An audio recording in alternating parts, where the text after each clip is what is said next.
Okay, so let's get everyone going. Type.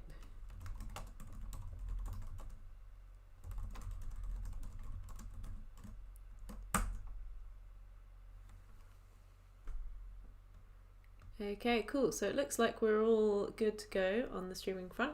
So hello everyone. I just want you, if you're watching, to type your favorite planet into the chat. Cool, we've got one. Pluto. So Saturn, cool, hi. We've got hi Sarah saying Saturn, cool. Okay. It doesn't have to be in the solar system. It could be anywhere, in another universe, in another solar system, elsewhere in the galaxy, who knows. But we just want you to type your favorite planet into the chat. I think mine would probably be Saturn as well. It's just really cool, isn't it? It gets the best pictures. But let's give the Earth some love as well, since that's a pretty great planet as well. Okay, cool. So, hello everyone, if you're just tuning in. Welcome to Aim High, the Nature First Curiosity powered interactive online school. My name is Dr Jaz. I'm a radio astronomer and I do things like design telescopes and stuff like that. And today we're going to be talking a little bit about space junk and where it comes from. So if you're joining now, I just want you all to type your favorite planet into the chat, and we'll get going any minute now. Mars, cool. Right, nice one. We've got another one. Awesome.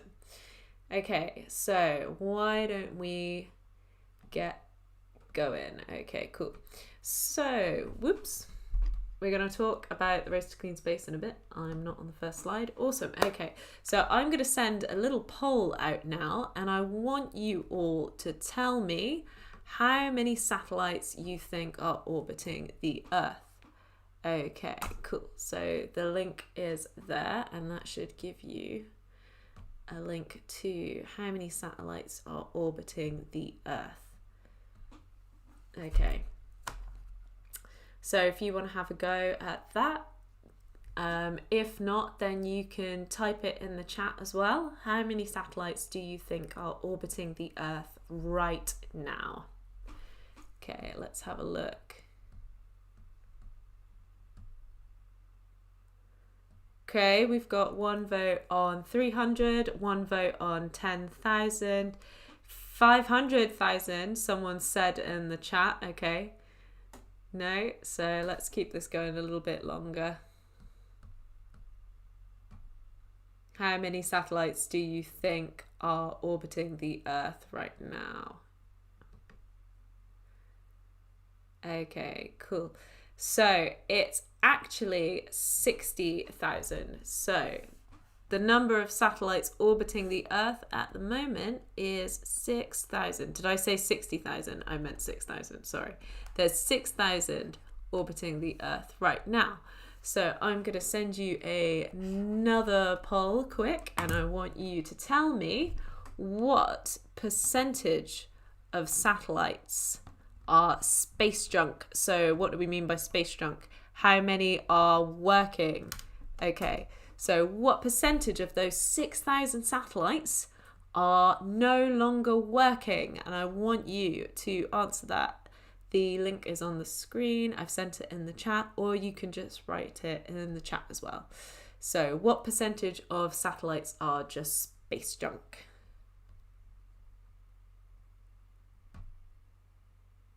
Okay, oh, we've got 3 votes for 60%. I'll wait a little longer. What percentage of those satellites are space junk?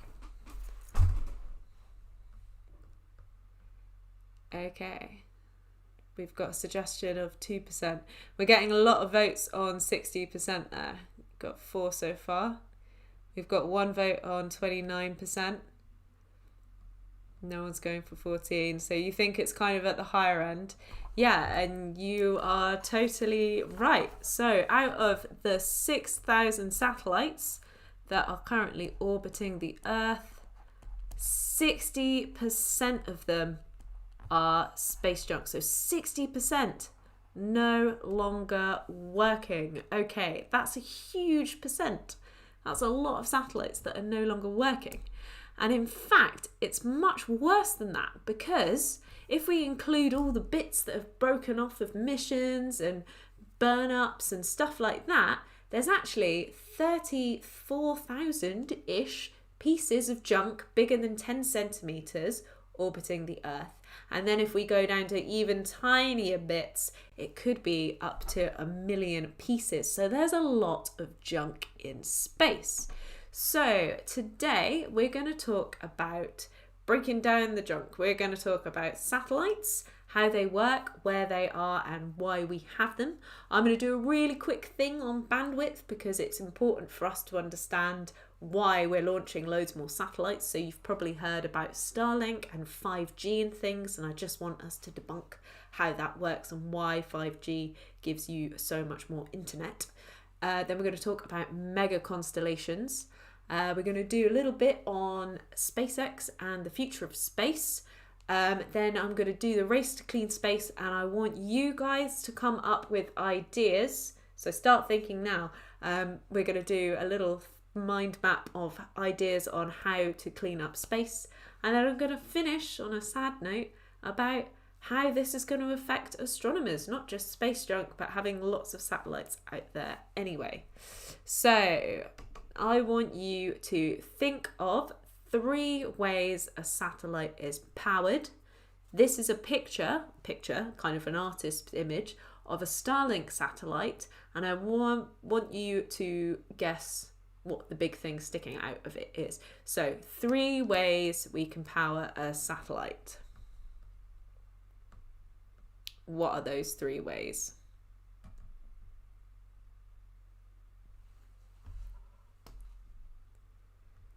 Type it into the chat. We've got solar panel. Awesome. Yep. So the first one we've got is solar. Cool. Okay. Yep. Solar's great. Right. Still got solar. So I'll give you. Yeah, we've got a lot of people saying solar. So solar's the best. Okay. We've got wind, which is interesting. So it's actually solar wind. There's no wind in space, not like the way we experience wind, but there's lots of radiation. So I'm going to lump that under solar. We could have a battery, couldn't we? So these two are kind of interlinked because the solar could charge the battery. And then the last thing, which is kind of an AA batteries, yep, AAA. No, more like a kind of similar to a car battery or no, actually, probably like kind of like a phone battery, those lithium batteries. So something like that.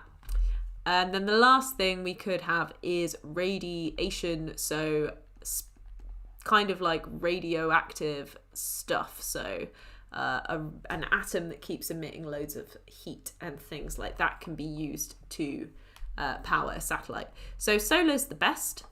Batteries are good, but they run out. Unfortunately, solar can also stop working because the battery's broken as well, or the solar panel's damaged. And then radiation, this is kind of an old method and it's not very powerful, so we don't use this very much. Okay. And it also gets very hot as well, so there's a lot of waste energy.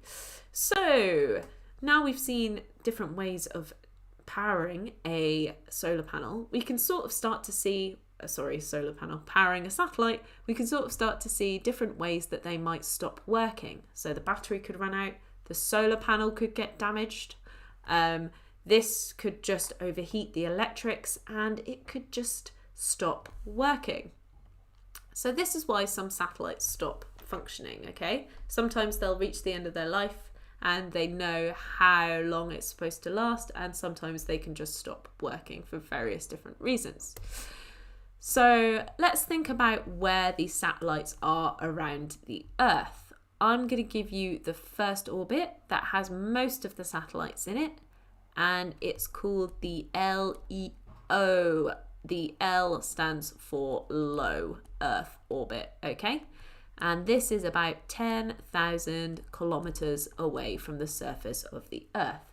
And this is where all of the internet satellites and things like that are. Then we've got another orbit further out that we usually use. And I'm going to tell you that it's called the MEO, right? So if L stands for low, what do you think the MEO stands for? What does the M stand for?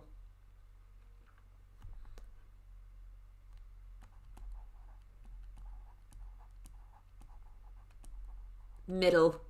Yep, so it's the kind of mid-Earth orbit. Yep, great. So then we go even further out, and there's a really cool orbit now that has something very special about it. And it's called the GEO. I'm going to tell you that the G stands for geosynchronous. So please write in the chat if you've heard of that before. And I'm going to tell you that it's a really weird specific distance out. So it's 5,768 kilometers out. Okay. Why is it so specific? Okay, so it does something special. So I'm going to hold up to my camera now. I've got this tennis ball with an X on it. Imagine that's the Earth. Then I've got Spider-Man on a stick. Imagine that that is a satellite. Can you all see the screen okay? So this geosynchronous orbit basically means that the satellite moves around the Earth at the same speed that the Earth rotates. So that X on our Earth's surface, it's always going to have this satellite hovering above it. So Spider-Man is always going to be in front of the X on my tennis ball Earth. Now that's really good because that means that the satellite doesn't move across the Earth's surface.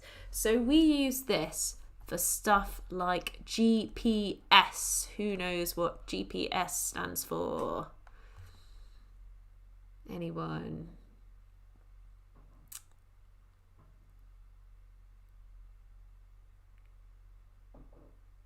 So, GPS, Global Positioning System, awesome. Yep, so that is super useful because we can use that to navigate, and we do that by the satellites moving at the same speed as the Earth rotating.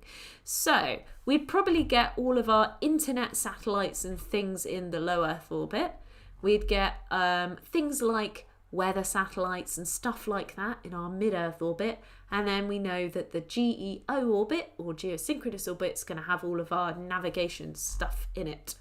So that's what happens to all those satellites. There's a lot going on. We use satellites for lots of things. But when a satellite dies, it only really has two options.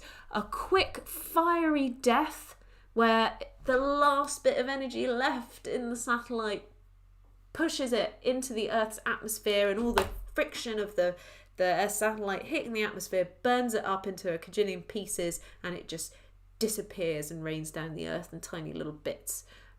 Or it can get pushed out to the space graveyard, which is over 36,000 kilometers further out. So it's just past the geosynchronous orbit.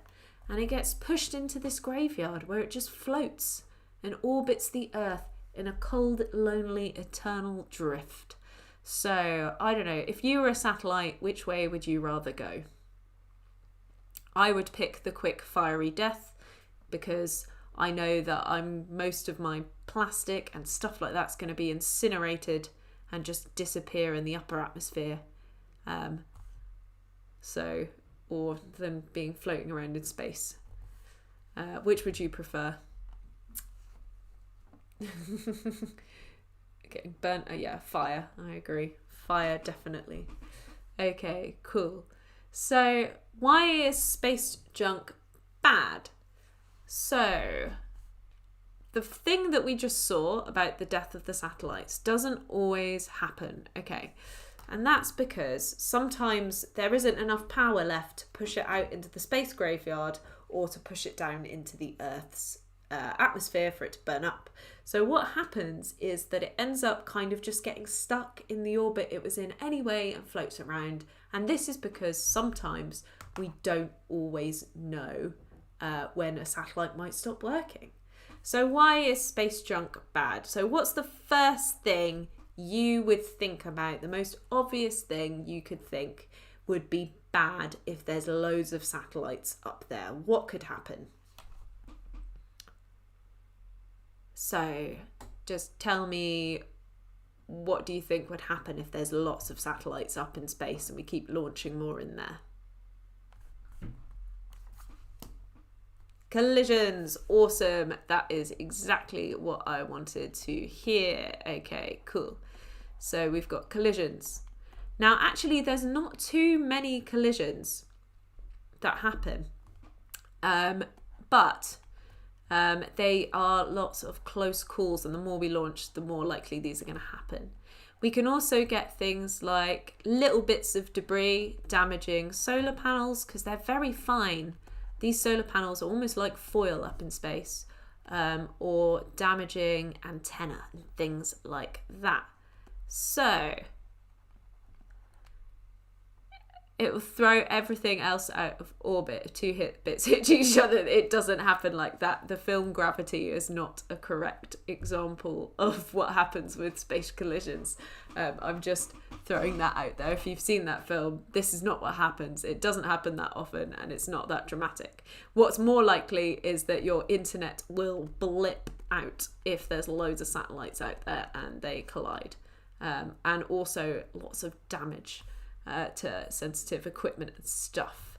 So someone said no new satellites, and I'm going to talk a little bit about why satellites are good. So yes or no, does more bandwidth mean more data? It's not a trick question.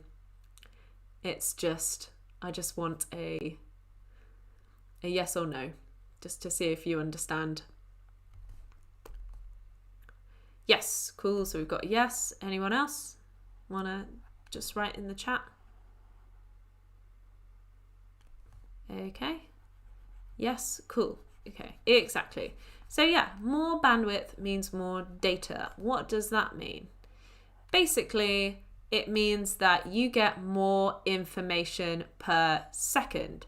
So imagine you have a stream and it's flowing to the ocean. Okay, so this is a nice big wide gulf here, and then you've got a little trickle of a stream down here. And I give you a bucket and I tell you, you have to fill the bucket 10 times as fast as you can. Are you going to fill the bucket up in the stream, or are you going to fill the bucket up in the ocean?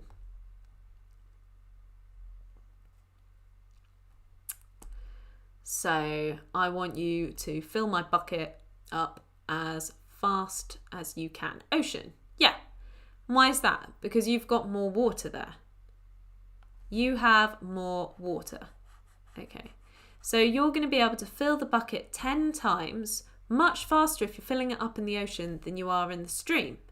And just like data, we can fill our let me rephrase this. So our water is kind of like our data. So we want more data per second, and our bucket is our bandwidth. Okay. So if we want more bandwidth, we're going to have to do it over here. Okay. Meaning that we're going to need a higher frequency, and more bandwidth is going to give us more water. So it makes sense to go for the more bandwidth option, right? Because that means we can fill our bucket faster. So the difference between 5G and 4G, G stands for giga. So that means that we add 9 zeros after it. There we go. So it's about 5 million, is there? 5 trillion? I think that's right. Bits of data per second. Whereas 4G is going to be 4,000 bits per second arriving. So that's a whole 1 trillion times more data per second that 5G can get. Okay, now that's why bandwidth is important. And I just wanted us to understand that quick. Okay, so if I wanted to get that data across the Earth, I'd only need 3 satellites to cover the whole surface of the Earth. Okay, so imagine these yellow lines now are the coverage of the Earth. Okay, so we can see that 3 covers the whole Earth, right? But if I want to do 5 trillion bits of data per second, these 3 satellites are going to really, really struggle on their own, right? They're going to be having billions and billions. In fact, let's say 3 billion, because that's how many people own a smartphone on the world at the moment. They're going to have to deal with 3 billion signals of all of that data coming through, okay? And they're not going to be able to cope. What's going to happen is we're going to get a big old delay. So you're going to send your message and 3 billion other people are going to send their message. And it's going to take ages for this satellite to go, oh gosh, they want to talk to this person over here and get over here. So this is why mega constellations are being born, because it means that each one of these can just really, really quickly communicate with the Earth and communicate with other satellites in the system, and it knows exactly where it needs to point and at what time, because there's just so many of them. So we just get ultra fast internet, and it's global. It covers all over the world. Okay, so this is what Starlink is going to be doing, and they're not the only ones.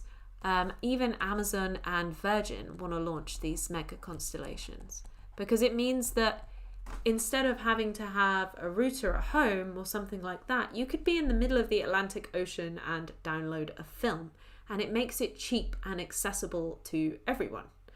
So on that note, I want you to write in the chat if you want your opinion of whether Elon Musk is good or evil. Yet again, not a trick question. And I'm going to take neutral ground here, but I just want to know what you guys think. Someone's put crazy. Fair enough. Someone's put fantastic. So that's the usual response people put for Elon Musk, I think, is fantastic. What else have we got? Anyone think? Okay, we've got shady and focused on the wrong things. Wow. Okay, so I think I'm going to put clever and ignore this, because I think this is a weird thing to ask. Okay. Now, SpaceX do something kind of, well, clever and also quite sustainable, weirdly. And I'm not one, we're big on sustainability, and I just want to talk a little bit about something clever that goes on with SpaceX. Right. So the rockets that were designed by SpaceX reuse the boosters. So I'm sure a lot of people know and follow all of these things. And what happens is that when these boosters get reused, that means that there's extra fuel. There's still boosters available. When they come back down, they can be reused. And that makes everything a lot cheaper. So this is not just going to be used by the likes of Starlink. This becomes more accessible for climate monitoring satellites, which are super important, agricultural satellites, which help farmers struggle against drought. They can also get imaging satellites that are used to stop illegal logging and things like that. And even NASA are considering launching some of their astronomy missions using SpaceX rockets. So the good or evil element is quite complicated. But the point that I want to get across is that satellites and space are becoming our hugely important resource for every aspect of our life, and even might provide scientific data to help us overcome the climate crisis. So no new satellites is a really difficult question to be able to, well, no new satellites is a statement that gets really complicated, right? We kind of do want new satellites, but we want them to be sustainable. So now I want you to have a think about what we talked about launching satellites out further into space, or like pushing them down into the Earth's atmosphere. And I want you to think about the space graveyard and a big collection of satellites over there. And I want you to give me your ideas on how to clean up space. I'll give you some hints. Most satellites are metal. That's a hint. Another hint is that there's already a big chunk of satellites in one place in the space graveyard. So think about that. I'm going to give you one example that's been trialed and tested and might actually get used. No, not space whaling. Sorry, I mentioned space whales a lot in my talks. A space harpoon. So it gets shot out and it captures a bit of space debris or a small satellite, and then it wheels it in, and then it carries around with it in the orbit until it can push it off to be burnt up in the atmosphere or taken back to Earth if it doesn't burn up. So that's one option. Can you guys think of anything else? Magnet to collect them. I like that. So let's write that up. That's a good one.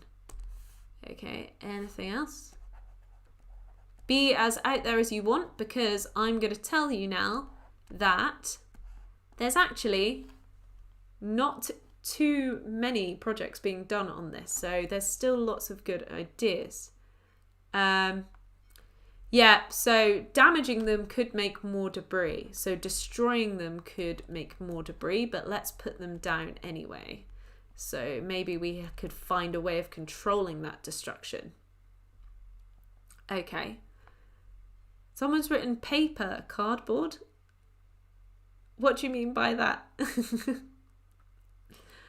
I'm going to put a big net, because I think the idea of dragging a huge space net around is a really cool idea. Slow them down. A space parachute. That's awesome. I like that. Space parachute. That's great. Yeah, if it's whizzing around, you could slow it down and make it easier to push them off towards the sun. Yep, so we could have rockets, and I'm going to write move them, so we could just move them. Make them biodegradable.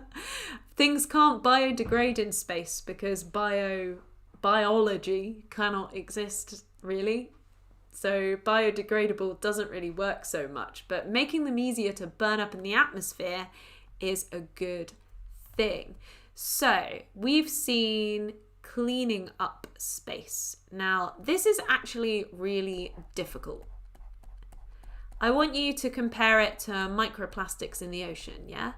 And plastic in the ocean. It's that's okay. Don't worry, Kiri. I think your idea is awesome, because that means that we can think of ways to make them easier to be destroyed and make sure that no bits break off. So just like you could make a biodegradable bit of waste, for space, we could make something that burns up really well. So your idea is awesome. So, like I was saying, this is really difficult. It's a really hard thing to do because they're floating around in space, they're far away, they're all over the place. It's really hard to track them, and it's difficult. Now, I'm going to continue comparing it to ocean plastics and things. We've got a question saying, are we trying to get the debris back to Earth? Well, we're trying to get it out of the let me start that again. We're trying to get it out of orbit because we need the orbits to launch more satellites. So we're trying to bring the debris back to Earth if it'll survive in the burn up, because then we can dismantle it or reuse it or something. Or alternatively, we can just destroy it. So I would say, yes, we are trying to bring it back to Earth. So the race to clean space kind of depends on two things. We've got a clean space first, but then the main thing that we really need to do is we need, and I'm going to write it in big letters, regulations. These are the things that make everything really important. What do I mean by that? We need to make sure new satellites do not become junk. Okay. And there's a lot of work being done by the European Space Agency to make end-of-life plans the law. So what that means is that at the moment, and for the last 20 years or so, satellites being launched have not really had to have an end-of-life plan. They can just die off, be shot down into the atmosphere, burn up, or just stay in orbit around the Earth forever. So I'm going to send you in the link a really cool, it's quite a lot of reading, so if it's too much reading for you, just have a look at the little pics in the infographics, because I think it explains them really well. And it's an initiative called the Clean Space Initiative by the European Space Agency, and it's talking all about how we can make sure that new satellites have to follow design rules. Sorry. I'm good. Follow new rules that make sure that they're built to be sustainable. So just like things being biodegradable, we want to make sure that they either have enough fuel to come back down, or we can track them and we can figure out ways to bring them back. So it's two ways. We need to come up with ideas on how to clean space, and we need to find ways to prevent it. Just like plastic, we need to reduce our use so it doesn't end up in the sea, but we also need to come up with clever ways to get rid of it and get it out of the sea. Okay, so you guys came up with some really good ideas, and for a challenge, I want you to go away and have a look up about different ways space junk's being dealt with, because things like a net or a space parachute, which is awesome, or designing them to be better to be able to be saved or reused or something like that, are really good ideas, because as much as we don't like it, more satellites are going to be launched. That is the way that we are projecting, and we can't really do much about it unless we just stop using the internet, guys. That's it, really. Okay, so to finish off on a kind of sad note, so space junk, we've talked about, is dangerous for space missions because it can damage satellites. We've got things like collisions. We saw that solar panels can be broken up and stuff like that. But astronomers are also affected by satellites that do work, okay? Now, one thing that happens is that the bright lights of the satellites, when they go past a telescope, can blind the image that the astronomers have taken, and it gets really messy. Now, SpaceX said that Starlink are going to be darkened, so that means that when the light shines on them, they don't flash and make a really bright image, okay? So that's one method, but it still isn't great because a satellite could still move in front of your star and block it out. So that's not a great method. But the good thing about optical astronomy, so when you look with a telescope, so normal conventional astronomy, then we can do a lot of that from space. But remember when I was talking to you about bandwidth and things like that? It's not just the optical astronomers, so the people that look through telescopes, I'm going to say. Imagine if you are looking through a telescope here up at space. So not only do they block the satellite, they're also really noisy, okay? Now it says, these are headlines by the way, Starlink already threatens optical astronomy. Now radio astronomers are worried. And that's because all of those signals coming from the satellites communicate to each other. You know how your phone gives off a signal? All of that gets really noisy, gets loud, and it damages a lot of the images taken by radio astronomers. And you can't do radio astronomy in space, really, because the telescopes that you need are way too big and it would be too expensive to do them from space. So hence we have a very sad astronomer, because the more satellites that go up, the more their optical stuff gets damaged by images getting blocked out or made really bright.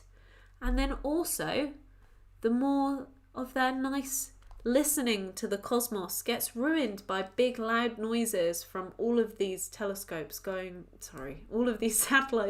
past, making loads and loads of big loud signals. So it's quite sad, really. And this is something that we need to think about when we write all of these laws, and we make sure that radio astronomers and astronomers get a little bit of space for themselves so we can still do some really, really cool science. Okay, so that was my sad ending. Does anyone have any questions before I wrap up a little bit about space debris and stuff like that? In fact, why don't I ask you, do you think we should continue launching satellites? Do you think we should wait until we've got a better space debris method? Do you think we should make a law that says, nope, no more until we've figured out the problem? We've got a question saying, do solar flares affect bandwidths? So a solar flare could maybe damage a satellite, in which case it wouldn't affect how much data you'd get, but it might affect when you get that signal, because that satellite might be temporarily damaged, so you might get a delay, but it probably wouldn't affect how much data you get. Okay, cool. So I think we've done really well with coming up with some solutions. We've got Eleanor saying, definitely shouldn't be allowed to launch anything which can't be retrieved. I think that's awesome. Okay, cool. So international space law would be good. And terrestrial law too. Yep. Okay, cool. I've got some really good answers coming up in the chat. So finally, I think I'm going to finish up with the Aim High schedule for the rest of the month. So you've seen me talk about what to do about space junk. Then we've got our climate course, which is awesome, and you should sign up for it. We've got lessons 2 coming up this week, 2 days for that, and you can watch it live streamed on Twitch or sign up to join the course. Then we've got What Can Adventure Teach You with Paul, and we've got Fergal O'Nullian, I think I've said that right, who is the world's coolest geography teacher. He's going to be doing a special on what adventure can teach you. Then finally, the last lesson that we have is going to be on Bitcoins being the future of money. So that's a really interesting one that Matthew's going to do on the 30th, telling us about Bitcoin and what it's going to be doing to currency and stuff like that. Okay, so yeah, please join our socials and stuff like that, and do follow us on Instagram and join our newsletter. We've also got a really good tutoring agency being set up at the moment. So the aim of Aim High is to kind of provide off-syllabus stuff for school kids. So we want to show things like this lesson, stuff that you wouldn't get to cover. You might cover things like communication and stuff like that in school, but we want to show that there's loads more outside of the syllabus and still tie it in with some syllabus stuff. So yeah, do have a look, and if you want to try out the tutoring agency or anything like that, go on our website. There's loads of information on there. So the website is just aimhigh.co. So it's all on the website, so check it out. All right, thank you very much for listening, everyone, and hope to see you on other Aim High things. So thanks very much. Bye.